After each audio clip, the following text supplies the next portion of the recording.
Ehtimol o'zini ayblashdan qo'rqib jim turishni afzal ko'rayotgandir.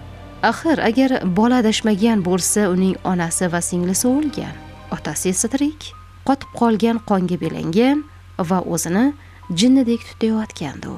Politsiyaning Arturoga gumonlanuvchi sifatida qarashdan boshqa iloji qolmadi. Lekin uni darhol uchastkaga olib ketishmadi.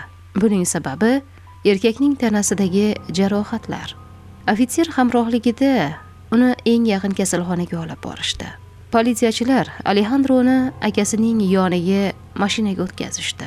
Detektivlar uyga kirib uni ko'zdan kechirayotgan paytda bolalar xavfsiz joyda edi. Axir o'sha paytda politsiya bu yerda nimalar bo'lganini faqat bolaning so'zlaridan bilardi. Eshikda buzib kirish alomatlari yo'q, lekin eshik ortida haqiqiy dahshat hukmron edi. Hamma yoq qon, juda ko'p qon.